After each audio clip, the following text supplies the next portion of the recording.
ሰላም ሰላም ሰላም ቤተሰብ እንዴት ናችሁ? አማን ነው። ክብሩ ይስፋ ክብሩ ይስፋ። እናትና ልጁ በዚህ ጉዳይ ብዙ ያልመጣሁበት ሁኔታ ትንሽ ሌሎችን ነገር ዲስትራክት እንዳያደርጉኝ ብዬ ነው።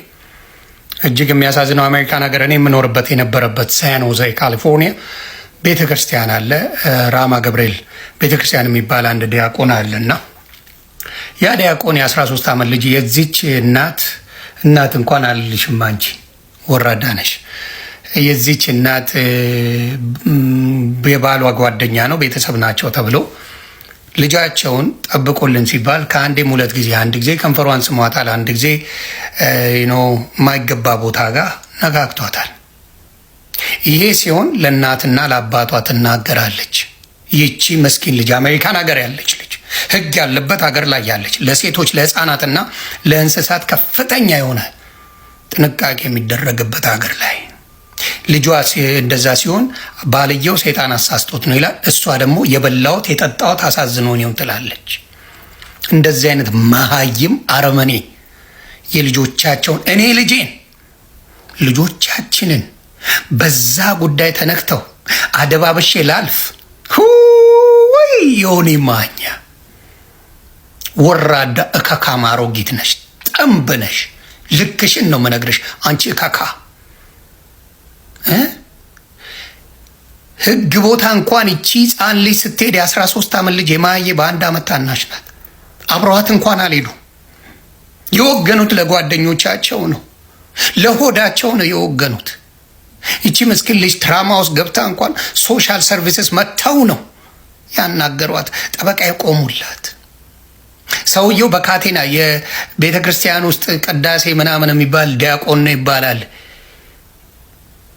ለ1 ዓመት እግሩ ላይ ካቴና ተደርጎበት ሴንሰር ተደርጎበት ከስራ ወደ ቤት ከቤት ወደ ስራ እንዲሆን የተደረገው ፔዶፋይል ነው። እነዚህን ጎረቤት አድርጎ የሚኖር ማንነት ኖሮሽ ከአሜሪካ ኢትዮጵያ 3 ዓመት ሙቶላልሽ አይደለ? ከአሜሪካ ኢትዮጵያ ደውለሽ የውሃ ሜዲያ መፍትሄ እንዲሰጥሽ ፈለግሽ። አንቺ መሀይም እካክ፣ አንቺ ቆሻሻ፣ አንቺ እናት አይደለሽም፣ የልጅሽ ገዳይ ነሽ። የልጃችሁ ገዳይ አንቺና ባልሽ ናቸው። እንዴት ልጅ ከመሬት ተነስታ ትላለች እንዴ? ማንም ያልነካትን ልጅ ከመሬት ተነስታ ይሄ ሰው እንዲያረገኝ ትላለች እንዴ? ልጅ ከመሬት ተነስታ ለምን ብላ ለምን እስከዛሬ አላለች? 3 ዓመት ሙሉ ደብቀሽ ልጅሽ ደም እንባ እያለቀሰች አንቺን እናት ትበልሽ፣ የአንቺን አባትየው አባት ይባል። በመጀመሪያ እኔ እንደዛ የማቀርበው ቤተሰብ የለኝም ሲጀመር። ምን አባቱ ያደርግልኛል? ቤት የማስተዳድረው እኔ። ማንም መጥቶ እኔ ጓደኛ ቤት እንደሚቀላውጥብኝ ምናምን የለም፣ ኖሮብኝም አያውቅም። ምንም የሚባል ጉርብትን ባናት ተተከል። እያንዳንድ የልጆቼ የቤተሰብ ኃላፊነት የሚስቴ የኔ ኃላፊነት ነው። ማን አባቱን ቤት መጥቶ የሚያሽቃብጥ የሚያሽቋልጥ የለም። በስነ ስርዓት ምን አለኝ? ለአይን አለኝ እኔ። የሰው ልጆችንም አከብራለሁ፣ የኔም ይከበራሉ። እንዴት አርገሽ ነው አንቺ የበላሁት አሳዝኖኝ የበላሁት አንቆኝ ነው ያለሽ? እንደ ንቅ ያርገሽ። አሁንም ወራዳ አሮጊት መሀይም የልጅሽን ሳይሆን ሀዘንተኛ መስለሽ መጣሽ። አብራችሁ አብራችሁ የምታረጉት አብራችሁ የምትርመጠመጡት አለ ከዛ ቤተሰብ ጋር የምትርመጠመጡት ነገር ስላለ እንጂ ስለ ልጅሽ ቆጭቶሽ አይደለም። ስለ ልጅሽ ተሰምቶሽ አንቺም አባትሽ ባልሽ። እኔ በሆን ያንን ሰውዬ ከምድረ ገጽ አጠፋዋለሁ። ፍርድ ቤትም ምንም አልሄድም። ልጄን የነካ ከምድረ ገጽ አጠፋዋለሁ። ቃል ለምድር ለሰማይ ልጆቼን የነካ ከምድረ ገጽ አጠፋዋለሁ። እንደናንተ ወራዳ ከካም ግን ሶሻል ሚዲያ ላይ ለመታወቅ ብለሽ ኢትዮጵያ ኬዞን ይዘሽ መጣሽ። እኛ ለኢትዮጵያ ላሉት እህቶቻችን እየጮህን አይደለ እንዴ? የነቀነኒ ደም ይመለስልን እያልን እኮ ፍርድ እየጠየቅን ነው።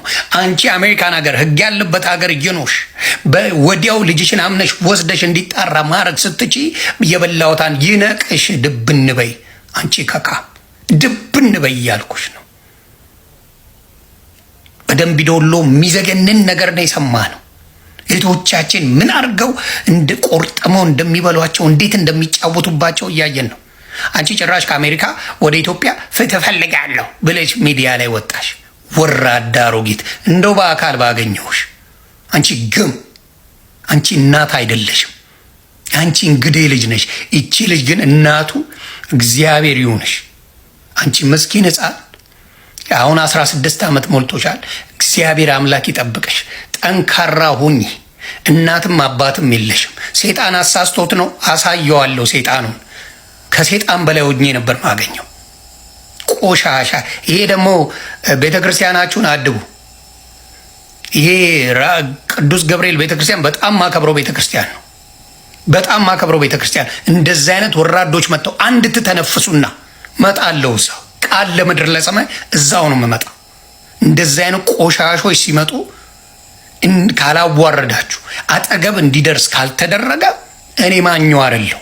ታቆኛላችሁ። ሳያነው ዘይ ይነውሚ እንደዚህ አይነት ልክስክስ ቆሻሾች ህፃናትን የሚነኩ በህይወት መኖር የለባቸው። በህይወት ነው ማወራ መኖር የለባቸው። ስለዚህ አንቺም ባለቤትሽም እካክ ወራዳ እንደሆናችሁ ልናገር ነው። አሜሪካ ያላችሁ ልጆቻችሁ ከሌላ ሰው ጋር እንደው በተለይ ሴት ልጆቻችሁ የ14 የ13 ዓመት ልጅ የ18 ዓመት ነው የሚመስሉት። ምን ይመስላሉ? እዚህ ሀገር ያሉ ወንዶች አንዳንዶቹ ልጆችም ትዳርም ምንም ቢኖራቸው እከክ ናቸው፣ ወራዶች ናቸው። ስለዚህ በዚህ ጉዳይ ላይ አደራ አታስጠጉ፣ አትመኑ። ሰው የሚታመነው እግዚአብሔር አምላክ ብቻ ነው። የሰው ልጅ አትመኑ፣ የሰው ልጅ አትመኑ። ጎረምሳ ሴት ልጆች ካላቸው አትመኑ፣ አትመኑ። ማንንም ቤት እንዳታስገቡ፣ ማንንም ለብቻችሁ ልጃችሁን ከሌላ ሰው ጋር አታስቀምጡ። ከወጣት ጎረምሶች ጋር ካዝናቸው ብላችሁ አታስቀምጡ። እዚህ ሀገር ዶን ዱሬ ልጆቻችሁን ምን ያደርጋሉ? ያበላሹባቸዋል። ስንት ጉዳል። ስለዚህ እኔ የምመክረው ማናችሁም ጎረምሳ የ13 የ14 ዓመት ሴት ልጅ ያላችሁ ማንም ቤተሰብ ጋር ለብቻ እንዳታስቀምጡ። ካዝን ነው ማውራቸው። ያጎት ልጅ፣ የወንድም ልጅ፣ የእህት ልጅ አጠገብ አይቀመጥ። ይሄን ነገር አድርጉላለሁ። አመሰግናለሁ።